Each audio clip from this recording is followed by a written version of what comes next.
Halo, selamat datang di channel Redaksi Jurnal. Mega Prabowo atau Prabowo Mega ditulis oleh Adin di siwar.com. Tahun politik 2019 begitu ramai dan sengit, apalagi ketika Pilpres memunculkan dua kubu besar, yaitu kubu pasangan Capres dan Cawapres Joko Widodo Kiai Haji Ma'ruf Amin dan kubu Prabowo Sandiaga Uno. Kedua pasangan Capres dan Cawapres ini bersaing sangat sengit, apalagi didukung oleh partai politik besar. Pertarungan sengit dua partai besar yaitu PDI Perjuangan dan oposisi. Saat itu Partai Gerindra mampu membuat gelombang politik dahsyat. Pentolan Gerindra saat itu Fadlizon dan Arief Puyono sering berdebat sengit dengan politikus dari PDI Perjuangan yaitu Adian Apitupulu. Perdebatan mereka sering kita saksikan di tayangan televisi nasional. Tahun 2009, sebenarnya PDIP dan Partai Gerindra pernah mesra dengan mengusung Capres dan juga Cawapres Megawati Prabowo. Tapi sayang sekali, usaha mereka digagalkan oleh pasangan Susilo Bambang Yudhoyono Budiono. Tapi itulah politik. Kawan bisa jadi lawan, lawan sudah bisa jadi kawan. Hal ini terjadi dengan Partai Gerindra dan PDIP. Tahun 2009 mesra, tahun 2014 jadi lawan, dan sekarang menuju Pilpres 2024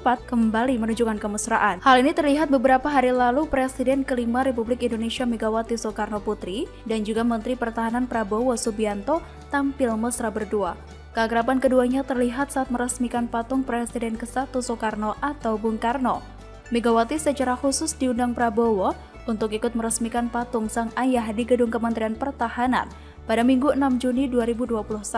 Patung Bung Karno tengah menunggang kuda itu dibangun megah di halaman Gedung Kemhan. Momen keakraban keduanya tergambar usai Prabowo memberikan sambutannya saat kembali ke kursinya yang berada di sebelah kiri Megawati. Prabowo tampak menganggukkan kepala ke kantor umum PDIP itu. Megawati pun balas mengangguk. Kemudian muncul gagasan dari Ketua Deklarasi Presiden Megawati Prabowo pada 2009 Muhammad Muhtar untuk menduetkan kembali Mega Prabowo untuk Pilpres 2024 nanti. Tahun 2024 merupakan tahun emas bagi Prabowo, karena sejauh ini Prabowo memiliki elektabilitas tertinggi sebagai Capres, walaupun mempunyai track record tidak baik dengan 3 kali kekalahan di panggung Pilpres, 1 kali sebagai Cawapres, dan 2 kali sebagai Capres, tapi masyarakat cukup memandang Prabowo. Terbukti, elektabilitas Prabowo masih tinggi. Dengan kondisi ini, Prabowo belum tentu mau berdua dengan Mega dalam posisi Cawapres, karena 2 kali sebelumnya Prabowo selalu jadi Capres di Pilpres. Ya, walaupun selalu kalah, tapi gengsi dong. Apalagi tahun 2024 ini, momentum sangat baik bagi Prabowo untuk mewujudkan ambisinya jadi Presiden Republik Indonesia selanjutnya. Apalagi Prabowo merupakan tokoh elit di Partai Gerindra, partai besar yang dinilai mampu menaikkan pamor Prabowo dan bekerja keras merangkul partai politik lain untuk berkoalisi. Walau sekarang menunjukkan kemesraan dengan PDIP, menuju 2024 nanti bukan tidak mungkin Partai Gerindra bersolo karir dengan mengajukan Prabowo sebagai Capres. Di lain pihak, Megawati tentu tidak akan mau maju di Pilpres hanya sebagai Cawapres. Dirinya merupakan tokoh besar di politik. PDIP di bawah pimpinannya sukses menjadi pemenang pemilu 2 kali berturut-turut. Selain itu, di intern partai dirinya merupakan tokoh tak tergantikan dan juga sebagai pemegang tiket penentu siapa yang akan diajukan sebagai Capres di Pilpres 2024 nanti. Posisi keduanya menyulitkan terbentuknya koalisi besar antara PDIP dengan Partai Gerindra. Megawati dan Prabowo sama-sama tokoh besar di partainya masing-masing. Tidak mudah bagi mereka untuk merelakan bosnya maju di Pilpres hanya sebagai Cawapres. Menurut saya, PDIP dan Partai Gerindra bisa saja berkoalisi, tapi dengan syarat yang berat. Pertama, Megawati dan Prabowo kedua-duanya tidak maju sebagai Capres dan Cawapres, hanya sebagai kingmaker. Tapi masalahnya siapa yang akan dijadikan Capres dan Cawapres? Selain mereka berdua tidak ada yang pantas dan mempunyai elektabilitas tinggi, khususnya Partai Gerindra. Jika Megawati rela tidak maju di Pilpres, PDIP harus memilih kadernya. Sejauh ini, kader PDIP yang mempunyai elektabilitas paling tinggi adalah Ganjar Pranowo, sedangkan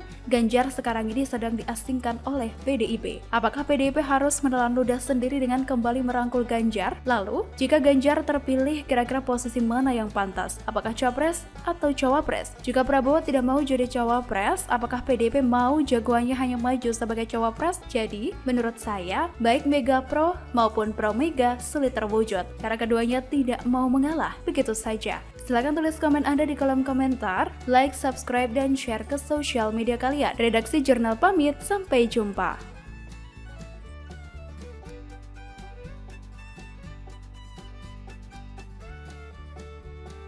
Halo, berjumpa kembali di channel Redaksi Jurnal.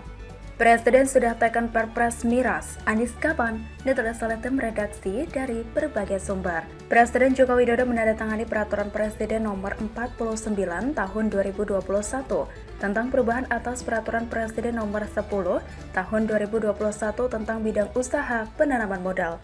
Dalam Perpres yang ditandatangani pada 25 Mei 2021 ini, dijelaskan bahwa sejumlah ketentuan pada Perpres Nomor 10 Tahun 2021 diubah. Salah satunya tentang kegiatan penanaman modal atau investasi untuk industri minuman beralkohol atau minuman keras atau miras.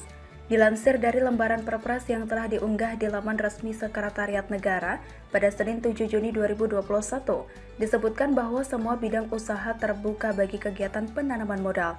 Namun, hal itu dikecualikan untuk bidang usaha yang dinyatakan tertutup untuk penanaman modal atau bidang usaha untuk kegiatan yang hanya dapat dilakukan oleh pemerintah pusat.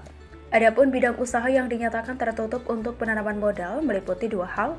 Pertama, bidang usaha yang tidak dapat diusahakan sebagaimana bidang usaha yang tercantum dalam Pasal 12 Undang-Undang Nomor 25 Tahun 2007 tentang penanaman modal yang sebagaimana telah diubah dengan Undang-Undang Nomor 11 Tahun 2020 tentang Cipta Kerja. Kedua, industri minuman keras mengandung alkohol atau KBLI 11010, industri minuman mengandung alkohol, anggur atau KBLI 11020, dan industri minuman mengandung malt atau KBLI 11031. Kemudian, yang dimaksud bidang usaha untuk kegiatan yang hanya dapat dilakukan oleh pemerintah pusat adalah kegiatan yang bersifat pelayanan atau dalam rangka pertahanan dan keamanan yang bersifat strategis dan tidak dapat dilakukan atau dikerjasamakan dengan pihak lainnya. Presiden Jokowi sudah tekan Perpres Miras nih, Anies kapan? Dilansir dari Hops.id, kontroversi investasi minuman keras alias miras mencapai klimaksnya selepas Presiden Jokowi mencabut ketentuan investasi itu di lampiran 3 Perpres Nomor 10 Tahun 2021. Nah, udah dicabut tuh investasi miras. Anies diserang saham bir Pemprov DKI Jakarta. Itu giliran yang jadi sorotan tuh, nyerang Anies Baswedan dong. Beberapa fraksi partai politik mendesak Gubernur Anies Baswedan untuk mengevaluasi kepemilikan saham bir Pemprov DKI Jakarta di sebuah perusahaan minuman beralkohol. Malahan, fraksi PKS yang lantang meminta Anies untuk cabut saham tersebut. Politikus PKS Mardhani Alisera menyampaikan dukungan agar Anies melepas saham bir Pemprov DKI Jakarta di PT Delta Jakarta Tbk. Pertimbangannya, lepas saham itu merupakan bagian dari janji politik Anies saat kampanye. Namun, Anies selama ini terkendala untuk menjual saham yang dimaksud lantaran mesti mendapatkan persetujuan dari DPRD DKI Jakarta. Janji-janji mulu, kapan nih realisasinya? WKWK. Melansir juga dari eartaeconomy.co.id, polemik penjualan saham perusahaan miras PT Delta Jakarta Tbk atau DLTA menyita perhatian publik belakangan ini. Menjadi bagian dari janji kampanye Anies Baswedan, rencana Pemda DKI untuk melepas kepemilikan saham dalam Delta Jakarta tak kunjung terrealisasi. Di tengah pro dan kontra yang ada, Anies selaku Gubernur DKI Jakarta sejatinya memiliki hak diskresi untuk memutuskan apakah akan melakukan divestasi kepemilikan saham Delta atau tidak. Kendati begitu, Wakil Gubernur DKI Jakarta Ahmad Riza Patria menegaskan bahwa Anies Baswedan tak berencana untuk menggunakan hak diskresi tersebut. Dalam kesempatan yang berbeda, Riza mengatakan bahwa ada banyak pihak yang mengantri dan berminat untuk membeli saham Delta Jakarta dari Pemda DKI. Meskipun banyak peminat, katanya lagi, Pemda DKI tidak bisa semena-mena melepas saham Delta Jakarta tanpa ada persetujuan dari DPRD DKI Jakarta. Silahkan tulis komen Anda di kolom komentar, like, subscribe, dan share ke sosial media kalian. Redaksi Jurnal pamit, sampai jumpa.